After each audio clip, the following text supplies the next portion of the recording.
आज की डेट में, तो उसको रीड आउट करते हैं कि पीएसआरपी के जो क्यूएटी होना है स्कूल्स का वो किस तरह होना है और उसमें क्या क्या चीज़ें होंगी।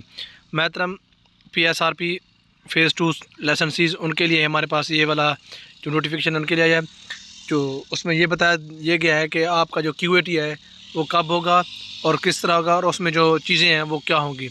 तो इसको स्टार्ट में से रीड आउट करते हैं।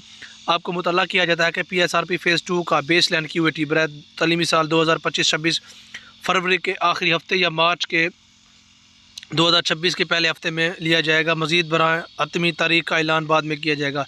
इसमें क्यूएटी के जो पीएसआरपी फ़ेज़ 2 के हवाले से क्यूएटी का जो टेस्ट होना है वो बताया गया है। क्यूएटी पीएसआरपी फ़ेज़ 1 वालों का भी और जो बाकी पैफ प्रोग्राम्स हैं उनके वाले ये चीज़ें मैं आप लोगों को आगे जाके डिस्कस करूँगा कि वो किस तरह होंगी, उसमें क्या क्या चीज़ें होंगी। तो ये वाली चीज़ें आपने इसको ध्यान से पढ़ना है। ठीक हो गया जी।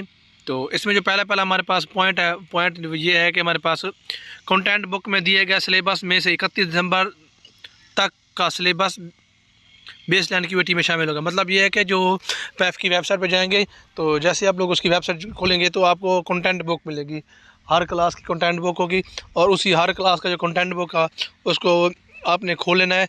और जैसे ही आपको हर क्लास का जो कंटेंट बुक की या जो सिलेबस जिसे हम लोग कहते हैं सिलेबस हो गया वो 31 दिसंबर तक ही करना है, उससे आगे नहीं करना। हर क्लास के कंटेंट बुक का जो सिलेबस है 31 दिसंबर तक करना है, इससे आगे नहीं करना। आपने बच्चों को जो तैयारी करवानी है वहाँ तक करवानी है और उससे आगे नहीं करवानी। पॉइंट नंबर ये 1 हो गया। पॉइंट नंबर 2 हो गया, जो चीज़ हमारा जो पेपर होगा वो सिलेबस होगा, उसके सवाल जवाब किस तरह के होंगे, पेपर की नोयत क्या होगी, किस तरह के सवाल होंगे, कितने सवाल होंगे, ये सारी चीज़ें भी इसमें हम लोग पॉइंट नंबर 2 में बेस लाइन क्यूएटी पेपर्स में कसीर इंतखाब सवालात में तुलबा दुरुस्त जवाब वाले दायरे को काले बाल पॉइंट से भरेंगे, जैसा कि मिसाल में दिखाया गया है। इसमें दिखाया यह गया कि जिस तरह हमारे पास एमसीक्यू क्वेश्चंस होते हैं उसमें जो 4 ऑप्शन होते हैं, एक option A, option B, option C, option D. तो जिस तरह वो बच्चे फिलअप करते हैं तो उसको फिलअप करने के लिए आपने क्या करना है, ब्लैक पेन या ब्लैक बॉल पेन इस्तेमाल।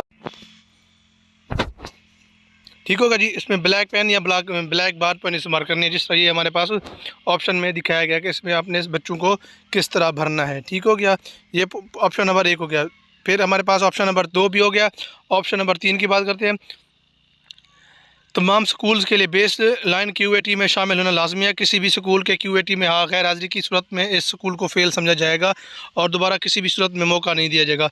इसमें जो मेन बात है, टू दी पॉइंट है कि हर स्कूल को, हर क्लास को, हर बच्चे को बेस लाइन क्यूएटी में शामिल होना ज़रूरी है। बस सिरा दिगर आप लोग का स्कूल फेल तस्वर किया जाएगा। और इसके अलावा जो बाकी पैफ के स्कूल्स हैं पैफ के स्कूल्स हैं, पीएसआरपी फ़ेज़ 1 वाले या फास ईवीएस दूसरे प्रोग्राम्स के स्कूल्स हैं, उनके लिए ये गुंजाइश ये है कि आप लोगों का बच्चों का एक उन्होंने लिस्ट बना देनी है। उसी लिस्ट के मुताबिक कुछ दिन पहले आपको उस रूल नंबर स्लिप भी जारी कर दिया जाएगा और लिस्ट में बता भी दिया जाएगा कि आप लोगों के जो बच्चे हैं, कौन से बच्चे हैं जिनके स्कूल में आपका क्यूएटी का पेपर होगा और कौन से बच्चे हैं जिनका क्यूएटी का पेपर नहीं होगा। Point number 4, based on CUET papers. हाँ जी, इसमें जो लैंग्वेज का बताया गया, कुछ बच्चे उर्दू मीडियम होते हैं, कुछ बच्चे इंग्लिश मीडियम होते हैं। तो ये जो पेपर होगा वो आप लोगों को दोनों लैंग्वेज में होगा, कि इंग्लिश मीडियम भी होगा, उर्दू मीडियम भी होगा। जिन बच्चों को इंग्लिश मीडियम में पढ़ा है उनको इंग्लिश मीडियम में पढ़ा दिया जाएगा, जिन बच्चों का उर्दू मीडियम में है उनका उर्दू मीडियम में होगा। बेस लाइन क्यूएटी स्कूल बेस्ड होगा, स्कूल पार्टनर अपने स्कूल में इंतखाब सेंटर बनाएंगे। इसमें यह है कि जो पीएसआरपी फ़ेज़ 1 और पीएसआरपी फ़ेज़ 2 के जो स्कूल्स हैं, जो उनके जो बच्चे हैं उनके जो एग्ज़ाम होंगे आप लोगों के क्लास 1 से लेके क्लास 7 तक वो आपके स्कूल में ही होंगे। पीएसआरपी फ़ेज़ 1 के और पीएसआरपी फ़ेज़ 2 के क्लास 1 से लेके क्लास 7 तक जो बच्चे होंगे उनके जो एग्ज़ाम होंगे वो होंगे जी आप लोगों के स्कूल में। और जो क्लास 8 है उनके जो एग्ज़ाम्स होंगे पीएसआरपी फ़ेज़ 1 वालों के, वो उनके सेंटर बेस्ड होंगे।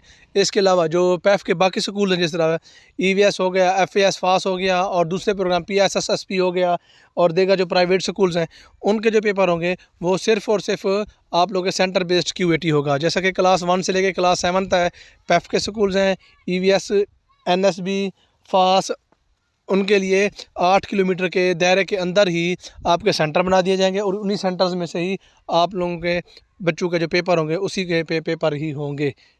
पॉइंट नंबर ठीक हो गया जी।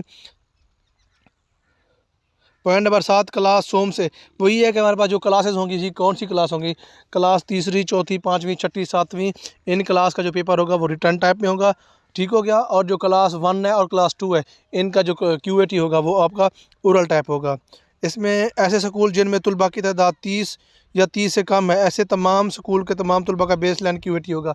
इससे बताया यह गया कि कोई एक क्लास है, जैसे क्लास 1 की बात किया, क्लास 5 की बात कर ली जाए, उसमें जो स्टूडेंट्स हैं 30 होंगे या 30 से कम होंगे तो तमाम का QAT होगा। अगर आपकी क्लास में 30 से बच्चे ज़्यादा होंगे, 50 हैं, 100 हैं, या इस तरह का जो भी तादाद है, तो उनमें से कुछ बच्चों का होगा, कुछ बच्चों का नहीं होगा। लेकिन ये वाली शर्त भी पैफ ही आपको बताएगा, ये लिस्ट पैफ ही बताएगा किन बच्चों का पे होना है, किन बच्चों का नहीं होना। आप लोग अपनी मर्ज़ी से कुछ भी नहीं कर सकते। ठीक हो गया जी। तो ऐसे स्कूल जिनमें तलबा की तादाद 30 से ज़्यादा है, ऐसे तमाम स्कूल में क्लास सोम से पंजम तक, वही हमारा दूसरा पॉइंट, तीसरा पॉइंट, ऐसे स्कूल जिनमें तलबा की तादाद 30 से ज़्यादा है, तो वही भी आप लोगों को मैं बता गया है कि बाकिया क्लास नर्सरी, प्रेप अव्वल और दोम से मुंतखब किए जाएंगे जिनमें जवानी। अच्छा, ऐसे स्कूल जिनमें बच्चों की तादाद वो है, उनमें क्लास जो तादाद है क्लासेस की, क्लास नर्सरी के बच्चे हैं, क्लास प्रेप के हैं, क्लास 1 के बच्चे हैं, क्लास 2 के हैं, और उसके अलावा 3, 4, 5, 6, 7, 8 के बच्चे नहीं हैं, तो क्या होगा अभी उन स्कूल के लिए ये बताया गया है कि उन स्कूल के जो तलबा हैं उनका नर्सरी, प्रेप 1 और 2 क्लास, इनका जो QAT का वो ओरल टाइप होगा, रिटर्न टाइप नहीं होगा, सिर्फ उन्हीं बच्चों का होगा। बाकी क्लास के बच्चे जो है उनसे नहीं लिया जाएगा। ये जी आपको कि समझ आ गई कि इंशाल्लाह। अगर आप लोगों को फिर भी कोई चीज़ समझ नहीं आ रही तो कमेंट्स में मुझसे पूछ सकते हैं। पॉइंट नंबर 8 को रीड आउट करते हैं। पॉइंट नंबर 8 में क्या, तमाम लेसन से मौसम के मुनासबत से मुकर्रर करदा इम्तहानी सेंटर को ऐसा तरीके से तरतीब देंगे। QAT की हाल इसमें ये बताया यह गया है कि मेन जो टू दी पॉइंट बात है कि जो स्कूल बेस्ड QAT होगा, तो आप लोगों की ये जिम्मेदारी होगी, या जिस स्कूल का नाम आएगा कि सेंटर इस स्कूल में है, तो वो स्कूल वाले अपने माहौल जो भी होगा, शामियाने वगैरह हो गए, पानी का सिस्टम हो गया या पंखे का सिस्टम हो गया, वो सारा सिस्टम वो खुद स्कूल वाले मैनेज करेंगे। इम्तहानी सेंटर में 2 तालिब इल्मों के दरमियान कम अज़ कम 2 फुट का फासला होना चाहिए। ये सीटिंग अरेंजमेंट किया कि एक जिस आप जगह बनाएं पेपर्स के लिए 2 फुट का जगह हो 2 बच्चों के दरमियान। पॉइंट नंबर 10, इम्तहान के इनेकाद के दौरान इम्तहान SOPs पर दरामद पार्टनर्स की जिम्मेदारी होगी। जो भी माहौल होगा, जो भी SOPs होंगे, वो भी आप लोगों की जिम्मेदारी होगी कि आप लोगों को बच्चों को किस तरह करवाएंगे। और इसके अलावा कुछ और पॉइंट्स भी हैं जो मैं आपको बताता चलूँ, शायद वो नीचे बताए गए हों। इसमें यह है कि आपने बच्चों को रिकॉर्ड्स सही तरीके से मैनेज करना है, बच्चों का बेफाम, बच्चों का रजिस्टर, बच्चों के जो तमाम कागजात हैं वो तरतीब के साथ, और बच्चों की जो सिस बुकलेट है वो अपडेटेड हो वो, और इस तरह के जो भी डॉक्यूमेंट्स हैं सारे के सारे, रजिस्टर्स वगैरह, हाज़िरी रजिस्टर वगैरह, वो सारे आपने मैनेज करके रखने हैं। और बच्चों के पास स्कूल में कोई भी ऐसा मवाद ना हो जो इम्तहान में ख़िलाफ़ वर्जी, जैसे गाइड बुक होती है या रफ़ अमल के तौर पर कुछ पर्चे होते हैं, वो भी हम वो बच्चों को उसमें देते हैं, कापियाँ वगैरह, ताकि ये साथ में लेके जाएँ, ताकि न कल की वो ज़ुमरे में ना आए। इसलिए आप लोगों ने कोशिश करनी है कि इस तरह के मवाद या इस तरह का जो डाटा जो पेपर में ख़िलाफ़ वर्जी बने उसको अपने साथ में नहीं लेके आना। जज़ाकल्लाह जी, मिलते हैं अगली वीडियो में। जज़ाकल्लाह।